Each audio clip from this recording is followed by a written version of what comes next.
flipping through the newspapers, switching through multiple news channels, exploring different websites and online mediums for relevant news?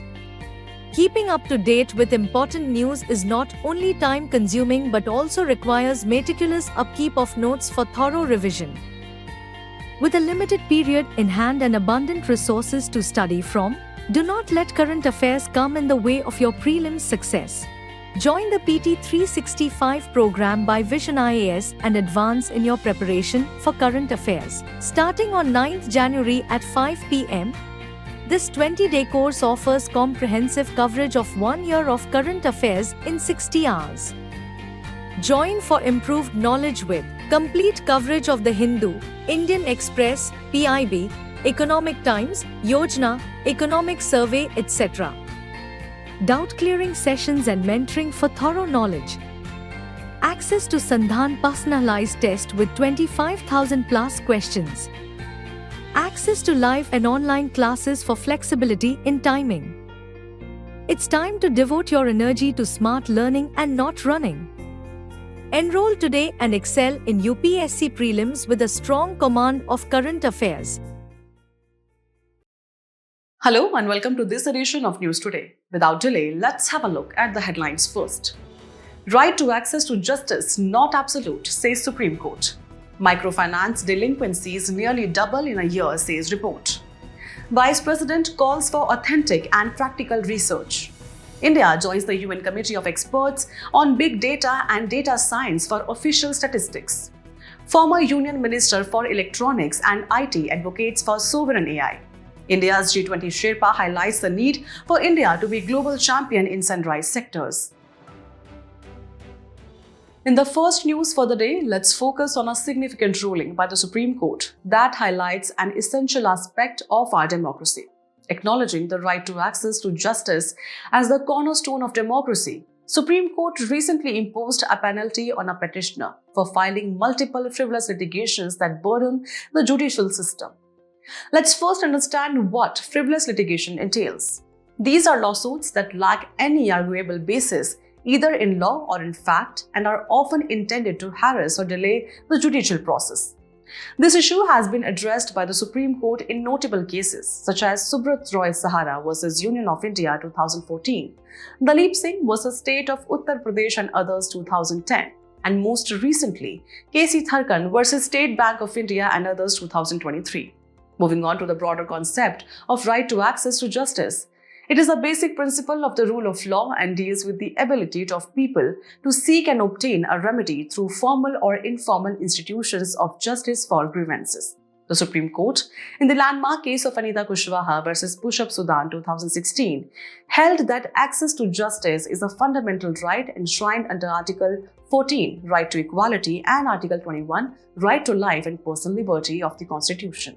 Now, let's look at other provisions related to this right. Constitutionally, the preamble envisions social, economic, and political justice for all citizens. Additionally, the directive principles of state policy under Article 39A emphasize the provision of free legal aid to ensure equal justice. Articles 32 and 226 further reinforce this right by granting individuals the right to constitutional remedies and empowering high courts to issue writs. Moreover, the concept of public interest litigation or PIL has played a crucial role in enhancing access to justice. By liberalizing the rule of locus standi, PILs allow public-spirited individuals or organizations to file cases on behalf of those unable to do so themselves. Lastly, alternative dispute redressal mechanism or ADR have emerged as an effective means of resolving grievances. These mechanisms offer less formal and cost-effective solutions, ensuring justice is accessible to all. Let's also consider the essential elements of access to justice as identified by the Supreme Court. These elements include the establishment of adjudicatory mechanisms such as courts and tribunals to effectively resolve disputes. Justice must also be affordable, ensuring accessibility at low cost and providing support for those who cannot afford it. Accessibility further entails addressing challenges related to hierarchy and physical distance, ensuring that justice systems are within reach for all. Finally, speedy adjudication is essential. with quick trials and efficient processes to deliver timely justice. In conclusion, while the right to access to justice is vital for democracy, the Supreme Court has made it clear that it cannot be misused to burden the system. This ruling serves as a reminder of the balance between upholding rights and ensuring responsibility within the justice framework. Moving on, in a concerning development, a recent report by Credit Information Bureau CRIF Highmark has revealed that delinquencies in the microfinance sector have nearly doubled over the past year. This rise comes despite an overall decline in non-performing assets or NPAs within India's banking sector. But what exactly is microfinance? It refers to the provision of thrift, credit, and other financial services and products in small amounts to the poor in rural, semi-urban, and urban areas. The goal is to help them improve their income levels and living standards. As per the Reserve Bank of India, all collateral-free loans provided to individuals from low-income households, that is, those earning up to 3 lakh rupees annually, are classified as microfinance loans. Now, let's discuss why microfinance is significant. First, it plays a vital role in financial inclusion, serving nearly 8 crore low-income borrowers who are often excluded from traditional banking systems. Second, it contributes to rural development and poverty alleviation, supporting local industries such as handicrafts, agriculture, and small-scale manufacturing. Additionally, it promotes self-employment, reducing dependency on seasonal or exploitative jobs. Lastly, microfinance has been a key driver of women empowerment, particularly through self-help groups or SHGs, enabling women to gain financial autonomy and decision-making power. However, the sector is not without its challenges. Microfinance institutions face difficulties in raising low-cost, long-term funds. There is also a heightened risk when their lending portfolios are overly concentrated in unsecured microloans, creating vulnerabilities. Moreover, debt waiver campaigns by state governments disrupt repayment cycles, further adding to the challenges. India has launched several schemes to support the microfinance sector. The SHG Bank Linkage Program, or SHG BLP, launched by NABARD in 1992, connects informal self-help groups with formal financial institutions. The Mudra scheme, launched in 2015, provides financial assistance to micro and small enterprises in non-farm sectors. Additionally, the Credit Guarantee Fund scheme for micro and small enterprises offers collateral-free credit to micro and small enterprises. In conclusion, while microfinance remains a critical tool for financial inclusion and poverty alleviation, the sector must address its challenges to sustain its impact. Now, let's delve into the vital role research plays in shaping our world. Recently, the Vice President underscored the need for authentic and practical research, emphasizing its capability to change ground realities and create meaningful impact. So, what exactly is the impact of research and how can we foster a thriving research ecosystem? Let's find out. Let's begin by understanding what research impact truly means. According to the Economic and Social Research Council, research impact is the demonstrable contribution research makes to society and the economy. Importantly, this impact can be either immediate or long-term and often stems from accumulated knowledge rather than a single research finding. Now, this impact can be measured through 2 key parameters: reach, the extent or diversity of the beneficiaries impacted, and significance, the value of the impact to these beneficiaries. Research has a wide-ranging impact, which can be broadly classified into academic and non-academic categories. Academic impact reflects the contribution of research within and across academic disciplines. But let's focus on the non-academic or socio-economic impact, which benefits various sectors. For example, culturally, research on the distinctiveness of tribal values and customs aids in preserving their unique practices. Economically, studies on inequality and growth have shaped the government's fiscal policies. Environmentally, research on hydrofluorocarbons, commonly used in refrigeration, helped identify their global warming potential. In the health sector, the Genome India project, which is studying 10,000 genomes, aims to improve the identification and treatment of diseases. Politically, research on voting behavior provides insights that shape electoral policies. And technologically, advancements in nanotechnology and quantum technology have revolutionized the semiconductor ecosystem. The examples are endless, but the message is clear. Research drives transformation. To bolster this transformation, several initiatives are in place to improve the research ecosystem in India. Let's take a closer look at some of them.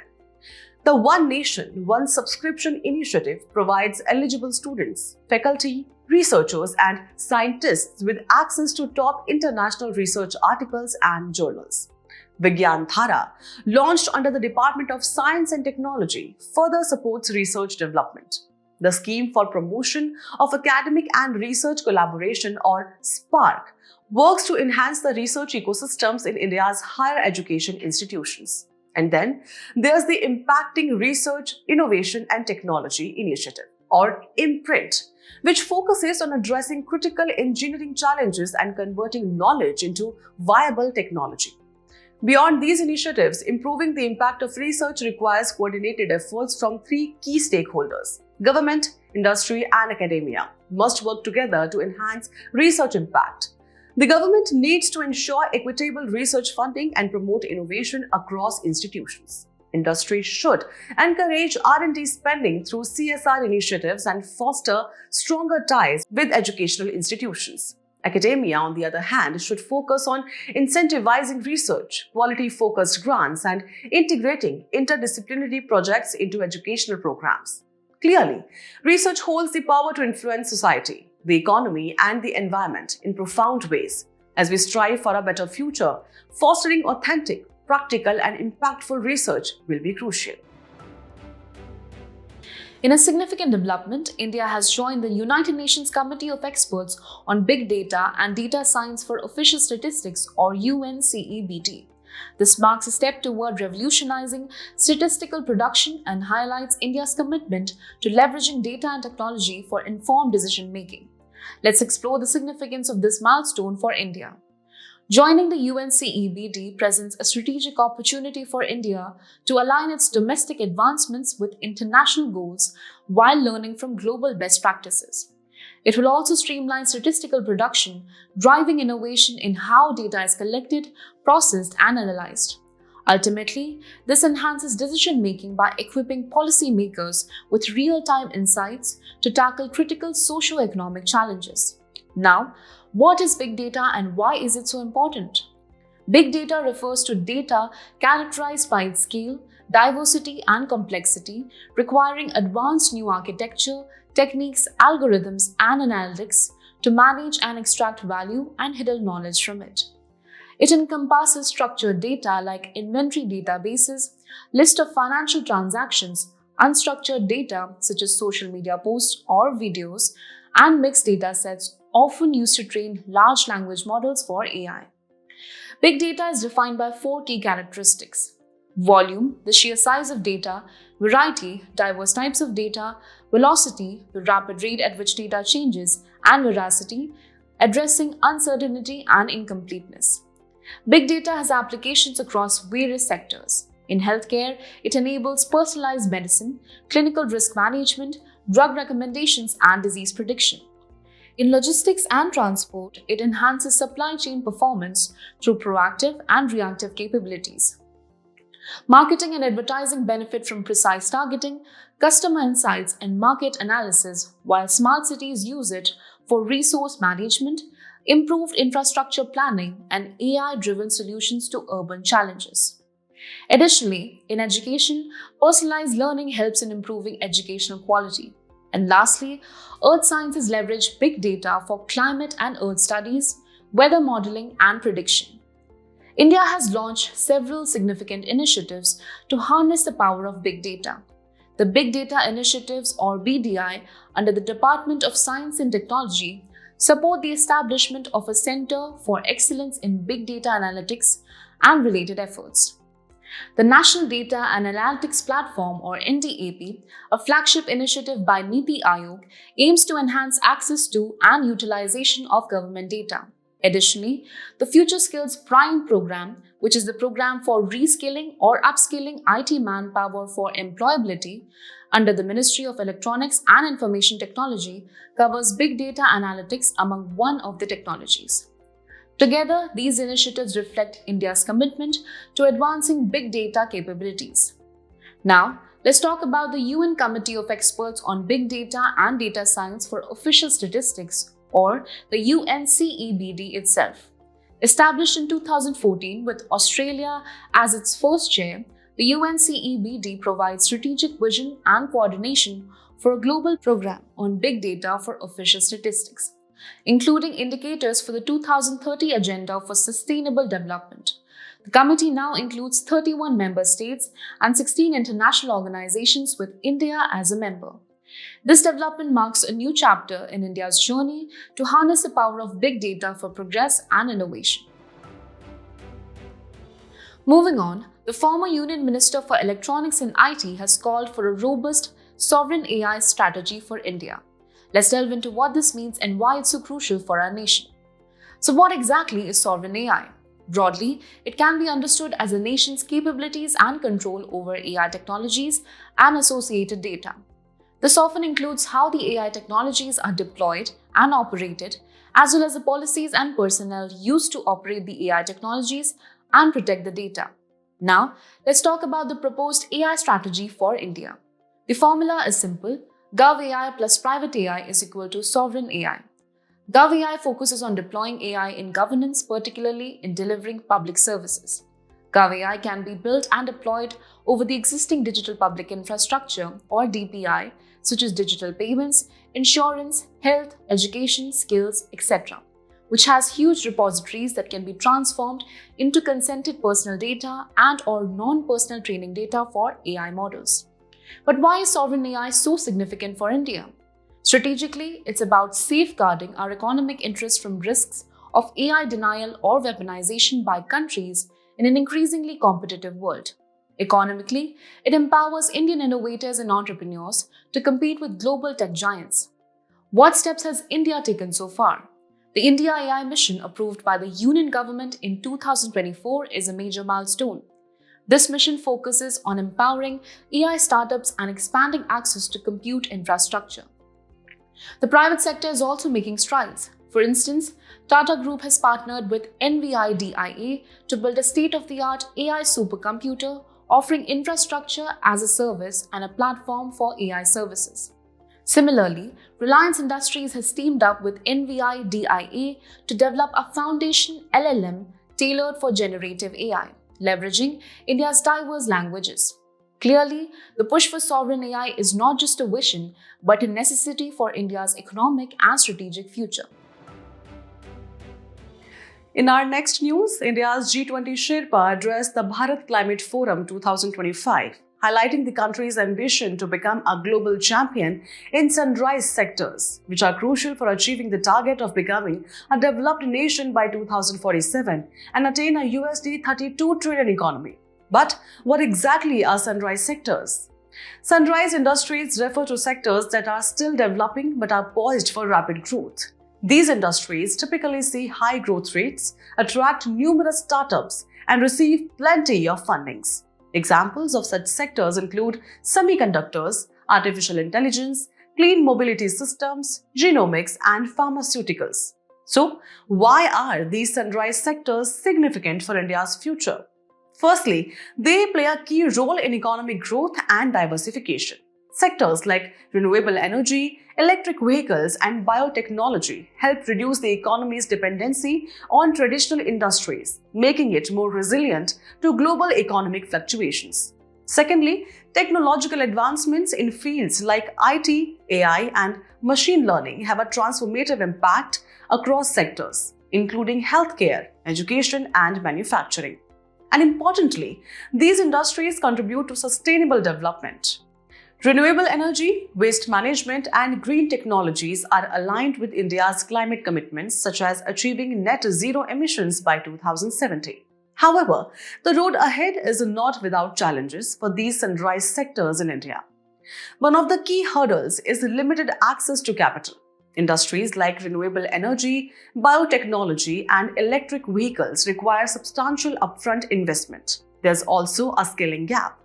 The lack of industry-academia convergence means that the workforce needed for these sectors often lacks the required skills. Additionally, technological challenges exist. Critical technologies and components such as semiconductors are largely imported, making these sectors vulnerable to global disruptions. To address these challenges, the Indian government has taken several measures to promote sunrise sectors. Policies like Make in India, Atmanirbhar Bharat, and Startup India are paving the way for growth.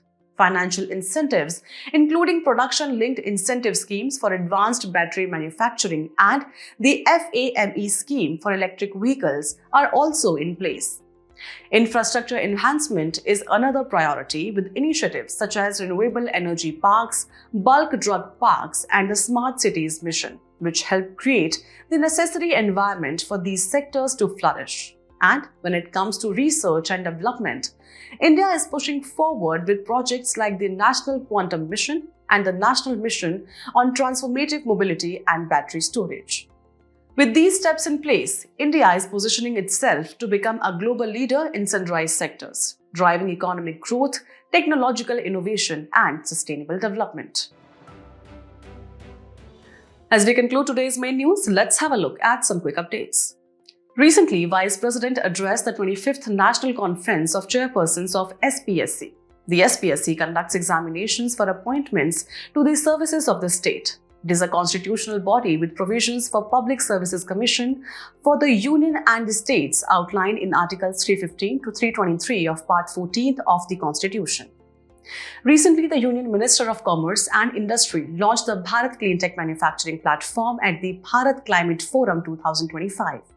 The Bharat Clean Tech Manufacturing Platform is designed to enhance India's clean tech value chains, particularly in the solar, wind, hydrogen, and battery storage sectors. The Union Ministry of Health and Family Welfare has revised Schedule M, which mandates pharmaceutical firms to report drug recalls and production defects, ensuring quality compliance. Schedule M prescribes the good manufacturing practices for pharmaceutical products. GMPs are mandatory standards designed to ensure quality in products by controlling materials, methods, machines, processes, and other factors involved in production. Recently, exporters have raised concerns about ambiguities regarding the availability of duty credits under the ROD-TEP, or Remission of Duties and Taxes on Export Products scheme for physical exports of goods. The ROD-TEP scheme, which has been implemented since 2021 by the Union Ministry of Commerce and Industry, replaced the merchandise exports from India scheme to comply with WTO norms. Recently, plant Utricularia has been found in Rajasthan's Kevladev National Park in large numbers. Utricularia is a rare and unique carnivorous plant named for its tiny bladders or utricles. These bladders have tiny hair-like projections at their openings, which are sensitive to the motion of passing organisms, allowing the plant to suck in its prey. The Standing Committee of the National Board for Wildlife approved a proposal to carry out oil and gas exploration in the eco-sensitive zone of the Hulongapar Gibbon Wildlife Sanctuary. This sanctuary is located in the Jorhat district of Assam and officially extends to the Disoi Valley Reserve Forest, Disoi Reserve Forest, and the Tiru Hill Reserve Forest. Scientists from the Zoological Survey of India discovered a new species of Indo-Burmese pangolin based on genetic analysis of specimens. The Indo-Burmese pangolin is a distinct phylogenetic species of the Asian pangolin and belongs to the family Manidae. The color of its scale is dark brown and dark olive brown, while its facial color is pinkish. World's largest compressed air energy storage, or CAES facility, commenced full operation in China. Compressed air energy storage is a technology used to store energy by compressing air into sealed locations, often in underground mines or caverns created inside salt rocks. This technology stores electrical energy in the form of potential energy, which is the compressed air. Recently, India witnessed the celebration of harvest festivals. Harvest festivals in India are celebrated in diverse forms across various regions, reflecting the harmonious relationship with nature. Among the major festivals, Lohri, celebrated in the north with roots in Punjab, marks the departure of the winter season. Makar Sankranti, also observed in North India, signifies the onset of summer and ushers in an auspicious 6-month period for Hindus called Uttarayan. The Boda Tyohar festival, locally known as Magho Ka Tyohar, has started. This is the largest annual celebration for the Hatti tribes of the Transgiri region in Himachal Pradesh. The Hatti tribe has been notified as a scheduled tribe under the Constitution Scheduled Tribe Order 2nd Amendment Act 2023. The festival is named after their tradition of selling homegrown produce and other items at small markets known as Haat, weekly markets in towns. Before we sign off, let's challenge your understanding in today's installment of Test Your Learning.